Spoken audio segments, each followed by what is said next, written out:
to each and every one of you for being here with us today. We're so pleased to be able to welcome our Oklahoma volunteers, community partners, and legislators. Thank you to Drew Diamond and the Jewish Federation for hosting us today. Drew is a former Tulsa police chief and community policing expert who is also a longtime Moms volunteer.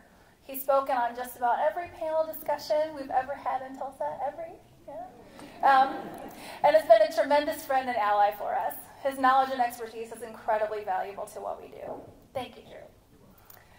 Today we are so excited to welcome Mayor Michael Bloomberg, founder of Everytown for Gun Safety, and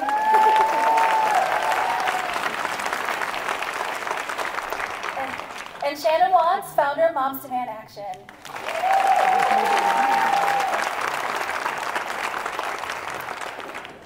5 years ago, 20 children and 6 educators were shot and killed at Sandy Hook Elementary School.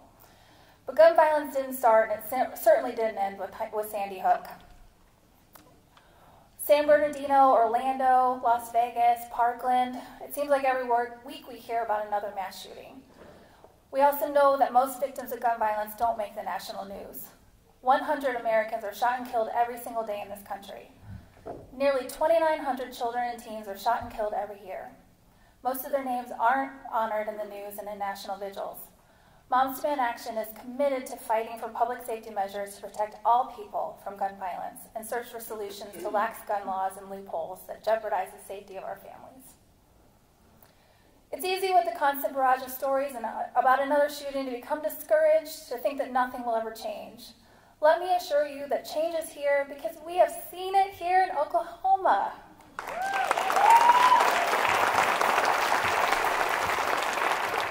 And our volunteers have made it happen. Let's talk about what our volunteers have done here in Oklahoma. Our Oklahoma chapter, where our first rally consisted of 5 people and a few babies in strollers, now has over 4,400 members and has almost doubled in the last year.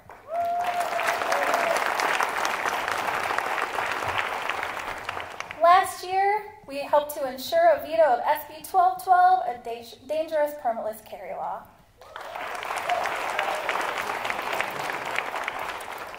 In November's elections, we had 32 people run as gun sense candidates, with 10 of them winning their races. A few of those gun sense candidates are here. Would you raise your hand?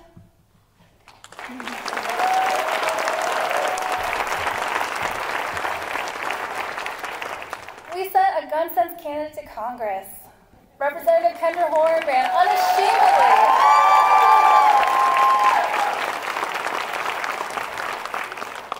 Representative Kendra Horn ran unashamedly on a gun violence prevention platform and won in a district that has been conservative since the 70s. These wins were possible because our incredible volunteers got out and made calls, knocked on doors, and showed up at the State House. If we want to see real change, we have to continue to support candidates with our time and energy. We have to keep showing up at the Capitol in our red shirts. I'd like to highlight a few of our Oklahoma volunteers that have made our victories possible. I'd be remiss if I didn't begin with our Minute Moms. This amazing team of volunteers heads to the Capitol at a moment's notice in their red shirts. They sit in the gallery and let our legislators know we are watching and listening to what they do, often for long hours. Our Minute Moms are an integral part of our legislative success. Minute Moms, can you raise your hand?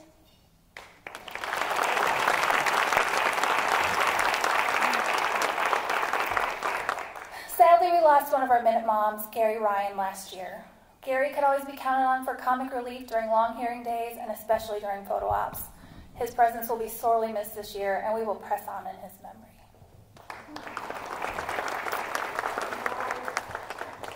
Jenny Burch is one of the original members of our Oklahoma chapter and serves as our Oklahoma City local group lead. She has helped to grow our chapter and has persevered through tough times. She's a mentor to our new leaders and is always available to help out and listen to our volunteers. She was instrumental in organizing volunteers for elections in the OKC area, where our gun sense candidates had the most success. Thanks to this election work, she's a close personal friend of Congresswoman Kendra Horn and has her number on speed dial. Jenny, will you raise your hand?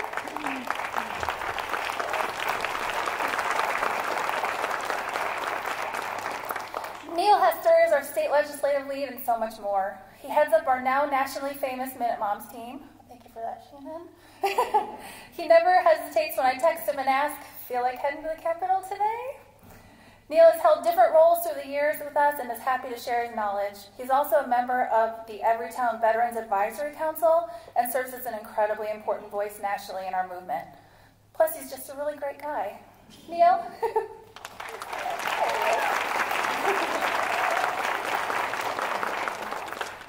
Audrey Burrow is our local group leader in Edmond. She's only been with Mom since our last advocacy day, but boy, has she hit the ground running. She put together one of the best Wear Orange events we've ever had last year and was relentless in organizing volunteers for election work. She's our main spokesperson in OKC and never hesitates when I call on her to do an interview, even when reporters show up at her house without notice. She's an example for us all in our constant quest to do and learn more to make us better. Audrey?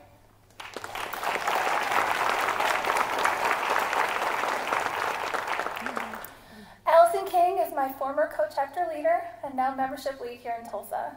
She was my partner in this fight for the last 2 years and helped us grow the Oklahoma chapter into the organized, inclusive, and dynamic team it is today.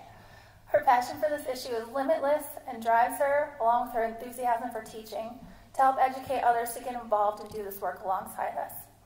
She's moved on to a staff position with Everytown, but will always be a vital part of the Oklahoma team. Allison, will you stand?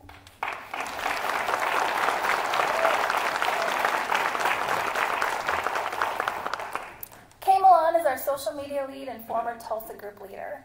She led the Tulsa group through a period of enormous growth after Parkland before taking on the social media role.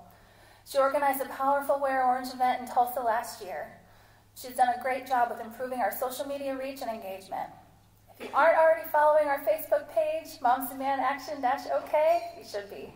Kay is also a go-to person for interviews in Tulsa. Kay, raise your hand.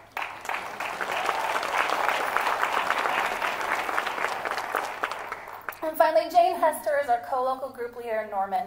She's a quiet leader who gets things done and is part of the glue that keeps us together. She takes on whatever task is thrown at her and helps keep the Minute Moms team running. She canvassed every weekend like a champ for several gun sense candidates through the election and inspired others to do the same. She's also pretty good at carpool karaoke on the drive to GSU. Jane, can you raise your hand?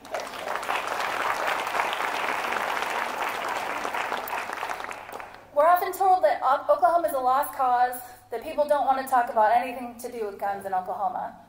We ignore that advice, and we talk about gun violence prevention in Oklahoma. As a result, we've defeated every single piece of NRI priority legislation for the last 3 sessions.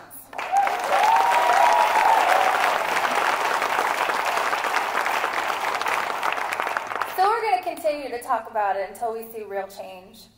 We're headed to the Capitol for our annual Advocacy Day on February 26th, and we'd love for all of you to come and join us in the fight. There are cards on the table with the event and RSVP information. We've come a long way in the last 6 years, but we're just getting started. We're moms, dads, brothers, sisters, aunts, uncles, grandparents, students, and just people who've said not one more. We have an amazing team here in Oklahoma, and the gun lobby had better expect us, because we are ready for them.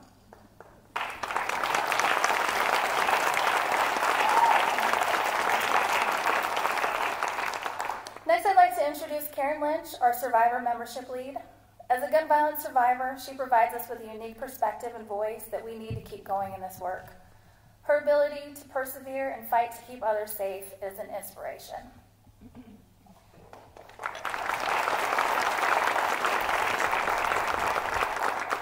Thank you, and I want to extend a very warm welcome to Mayor Bloomberg and Shannon for coming to Tulsa today. And as Christine said, I'm Karen Lynch, the Oklahoma Survivor Membership Lead for Moms Demand Action for Gun Sense in America. And I was very honored to be able to share my story. It's a story of surviving the murder of my 19-year-old son, Tim. He was shot in the back and then in the heart by his own father over an argument over a car. At least that's what we assumed at the trial. Tim was going to the local college and studying fire science. He had just passed the hot shot. I don't know if you know what a hot shot is, but they go out on the wildfires that are out on the desert. He just finished the hot shot course, and next up was the EMT class. He wanted to be a hot shot and then go down and be a structure fireman in one of the beach cities in Southern California, and he was really looking forward to that.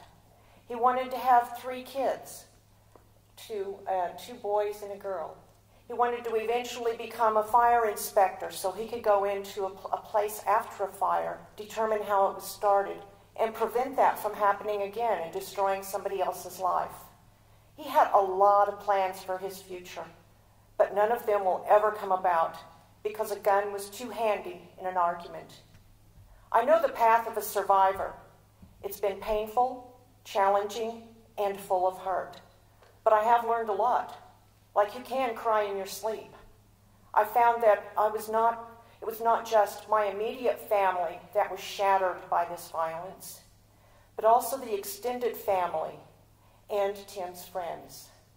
To the extent that the last young man that was with Tim before he was shot and killed himself a year and a half later, mostly because of what happened to Tim and that he felt he did not do enough to prevent it. I know the overwhelming heartbreak that rips your heart apart and your life. I know the crazy cycles of grief that seem to pause one day but come back with a double whammy the next day and the next. I know the impact on my surviving son, who has spent many years in depression over losing his younger brother. This violence must stop. I learned that survivors include not just people like me who have had a family member taken by gun violence, but those who have been shot themselves, those who have witnessed gun violence, those who've lost close friends and distant family members. They are all impacted by gun violence. I've learned that we all grieve very differently and at our own time and in our own way. That makes trying to lead survivors a very delicate endeavor because I never know where they are at any point in time when I try to reach out to them. I never know where I'm going to be at that same point. Am I okay today, or am I back in depression and grief? I've found that while I may think a mass murder no longer impacts me, I was very, very wrong. It does impact me. My heart aches again at the same way it did when I lost Tim, for those who have been lost, their family, and their friends. Each one of them impacts me so much. But instead of just the overwhelming grief anymore, I now have a way to channel my anger so that no other family will lose their family members or their friends. I have a way that I can stop this incalculable impact on America from those that we have lost. So it's not just us who are survivors, but our children, our family, our friends who have been lost, that are lost to America. This violence must stop. I know that by sitting back and doing nothing, more people, more families, more Americans will share that horror of the impact of gun violence. I got involved with Moms Demand Action for gun sense and with Every Town to do something, anything that I could to stop this river of blood that's flowing in our streets. And it's because we have allowed it to happen. We used to have many months, maybe even a year, between mass shootings, but not now. Now we don't even get a month before the next one happens, and then the next one, and then the next one. This violence must stop. We need to pass common sense gun laws and take steps like requiring the background checks on every gun sale and make sure that gun owners store their guns properly and responsibly so that no child can find it and accidentally shoot somebody else. Part of my recovery in the first years after losing my Tim was writing poems. I'd like to share one that I wrote after I saw a CNN documentary on the impact of guns and war on children. It speaks to today's problems in our own country. I dream of peace. I dream of peace, the writing said, scribbled on the shattered walls. The children wrote these words in hope that the world would hear their call.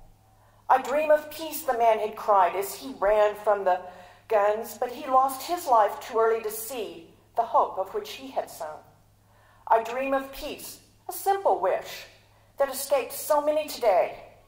The children dream of sunshine and rain and a place that is safe to play. "I dream of peace," the children cry. "Please take your guns away. Stop the killing, the hurt, the pain. No child should grow this way." "In my whole life, I've never known peace," the little child tearfully said. "I pray that peace will come someday, because the price has surely been paid." That was written in loving memory of my son, Tim. My effort is to achieve that dream of peace, free of the fear of guns. Thank you.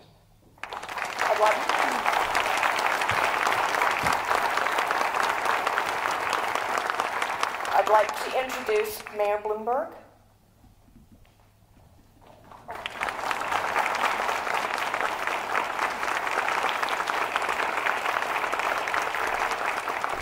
Karen, I don't think any of us can put ourselves in your situation. Nothing we say can bring back your son or help you with your other one. What we can do is try to make it a better world, and so that others don't go through the same thing. And everybody in this room obviously wants to do that. Our job is to convince people who are not in this room that this is a sensible thing to do. It's impossible, I think, to explain to our children why we're in this situation. But we are, and I just wanted to start by saying, if it wasn't for Shannon, we would not be here. You're my hero, kid. You really are. And Christine, thank you for everything. Let me tell you why this issue is so important to me personally. I've devoted a lot of my life now to fighting gun violence.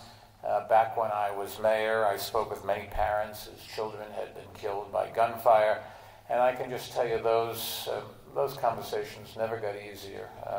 I'll never forget, I went to the hospitals, I went to people's homes, I went to funerals, and I always tried to tell the parents and the families that I would do everything in my power to prevent more people from having to experience the pain that they were suffering. And when I left office after 12 years, we did bring the murder rate down dramatically. We got an awful lot of guns off the streets. We worked as hard as we could. I thought my job was to stop the carnage and do everything I can to do that. And I did. And the team that was with us worked as hard as they could. But when I left office, I knew that I couldn't walk away from that responsibility. I still had hopefully a few years of my life ahead of me, and I can't think of anything that I can do to leave a better world for my kids. I have 2 kids, 2 daughters, and 2 grandchildren, and lots of friends who have kids, and I'm going to devote my life to get done a job that has not been finished. We created Every Town for Gun Safety, and it was one of the best things that we did. And we teamed up with Shannon and Moms Deserve Action, and together with survivors across the country, because, Karen, I've sit and listened to lots of other people who had similar kinds of things, and you just shake your head and you say, how can this be? But we just have to make sure we've turned this into a force to be reckoned with, and it's an honor for me to be working with all of you. And for those who are here who are elected officials, you've just got to stand up, and you've got to believe that most Americans really want you to do the right thing. Sometimes it's difficult to make a political decision. You get some pressure. People say, I don't want my gun rights and that sort of thing. And what you say to them is, look, the Second Amendment is in the Constitution. Whether you believe it should be there or not, it's there, and we're not going to remove it. But the courts say we can have reasonable restrictions on what people can do. And they have certainly held that requiring background checks and preventing people with psychiatric problems, people with criminal records, and people who are under 21, stopping them from having a gun is a reasonable things. And when you survey even NRA members, you will find that most of them say, yes, those things are reasonable. And then a few people stand up and yell and scream, and unfortunately too many people walk away and say, I just don't want to get involved. It is time to get involved. I met a guy recently, played golf with him, and I said, what do you do for a living? He owns a sporting goods chain, Dick's Sporting Goods. And we talked about guns, and I don't think I had anything to do with convincing him. But a month later, I read in the paper that they banned selling most kinds of guns. And he's one of my heroes. And I'm going to tell you, I'm going to practice my golf tomorrow because I'm going to play in another month with him in the tournament again. I don't know what else I can ask him for. A few months ago, I was in Parkland, Florida, and I met with survivors of mass shootings at the high school with their families. And I'll never forget two of the fathers that spoke, Fred and Manny. They lost their children, and they spoke so movingly about why they got involved in the movement. And I could never imagine what it would be like to lose a child. It's every parent's worst nightmare. And I'd like to think that I can show as much resolve as the Parkland parents have, and as a Karen and all of you who happen to be survivors. We can have hope for the future, and we can make a difference. And I just want to say one thing more, and that is for all of you, thank you for everything you do. Moms Demand has stood up. You have spoken out. You have organized, and you have inspired people to join you.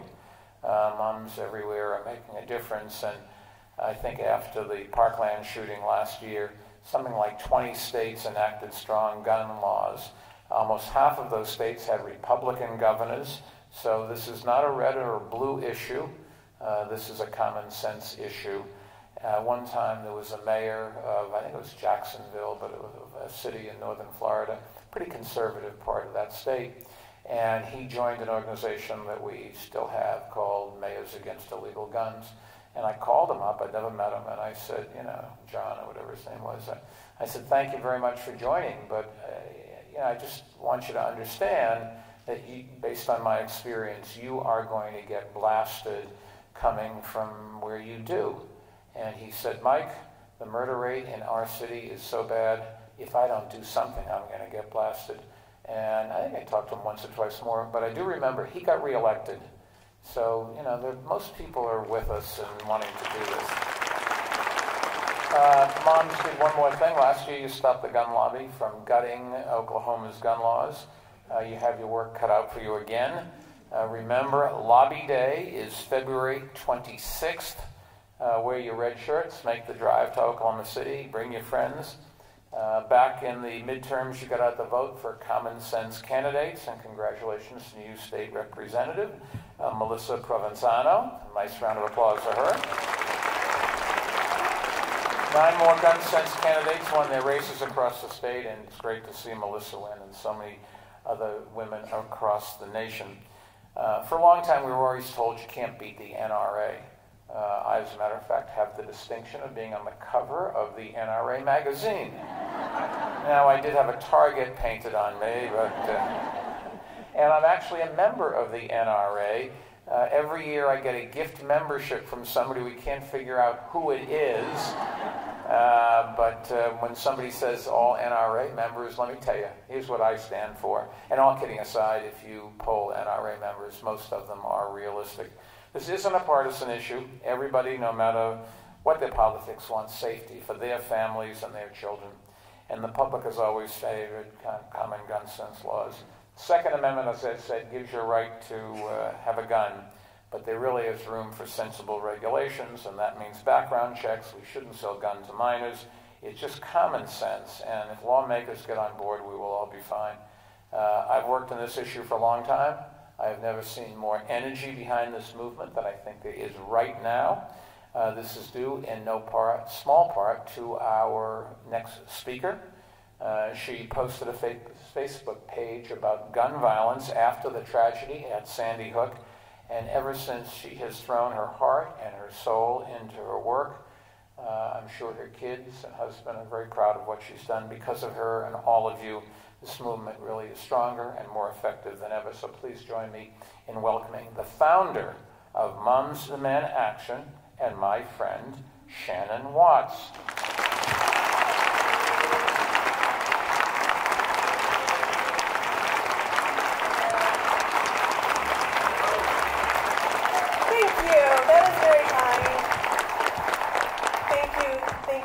Bloomberg, for that introduction.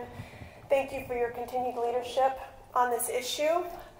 And Mike's dedication to gun violence prevention continues to inspire and motivate every single member of Moms Demand Action.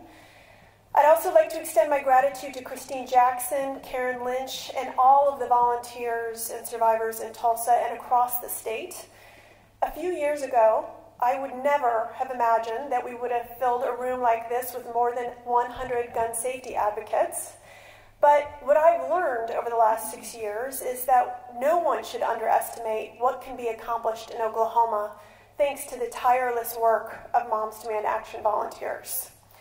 In fact, just last year, you all spearheaded an extraordinary grassroots campaign to defeat a dangerous permitless carry bill that would have made it legal for Oklahoma residents to carry hidden, loaded handguns in public without a permit, without a background check, and without any gun safety training. And even though you met with lawmakers and showed up at countless hearings, the bill passed, but still, you didn't give up.